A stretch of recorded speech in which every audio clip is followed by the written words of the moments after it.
السلام عليكم ورحمة الله وبركاته. أهلا وسهلا بحضراتكم في كل مكان. طبعا فيديو النهاردة هنتكلم فيه بالتفصيل عن انسحاب الأهلي أمام الزمالك. طبعا المباراة اللي كانت على ملعب القاهرة بتوقيت الساعة 7 مساء. تمام، هنتكلم فيديو النهاردة بالتفاصيل على هذه المباراة.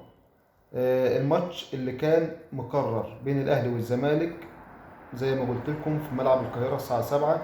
الزمالك نزل الملعب بالتشكيل الكامل، مستني الأهلي. الوقت بيعدي والكل بيسأل فين الأهلي. الحكام واقفين، كاميرات الملعب شغالة، الكل مستنظر إن الأهلي يوصل. تمام.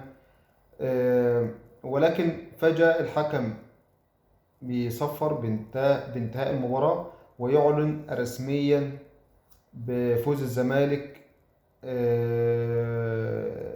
لانسحاب الاهلي. طبعا الزمالك اتحسب له طبعا 3 نقاط. تمام، والاهلي انسحب ما جاش للمباراه.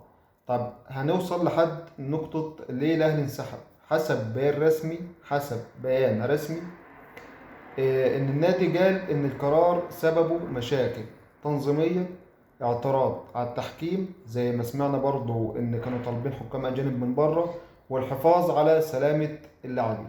تمام، يبقى حسب البيان الرسمي اللي النادي قاله ان القرار ده سببه قرار الانسحاب الاهلي امام الزمالك، سببه اعتراض على التحكيم،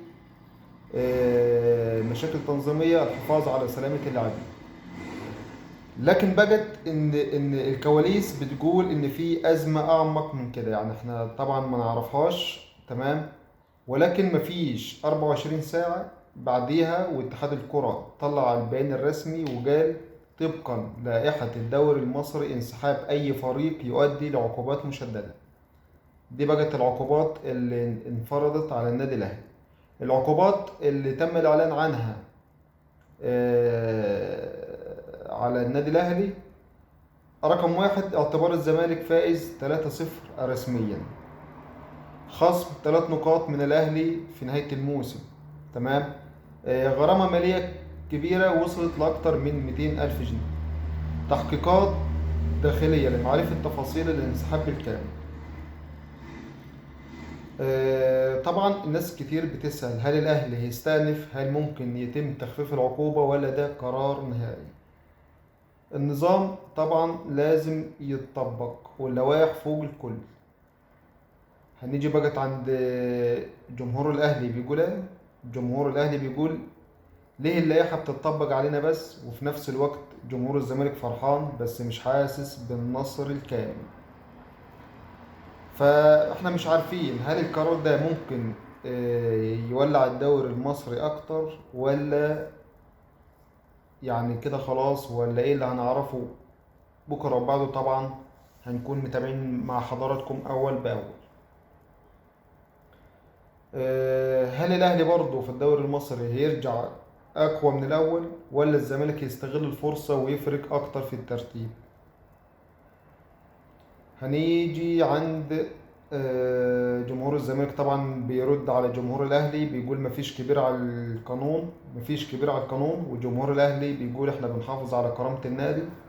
وطبعا بعد الكلام اللي سمعناه على السوشيال ميديا، كلام كتير في هذا الموضوع. ايه اللي ممكن يحصل؟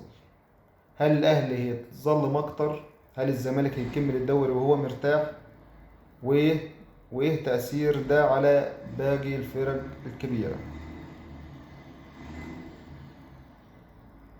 فهو بصراحة بالنسبة للي حصل في وقتها ان الاهلي ينسحب امام الزمالك، يعني اللي حصل ده مش قليل. دي قمة مصرية كانت منتظرة من ملايين وانتهت في غرفة الاجتماعات. فده كان فيديو اليوم، ما تنسوناش باللايك والاشتراك في القناة. والسلام عليكم ورحمة الله وبركاته.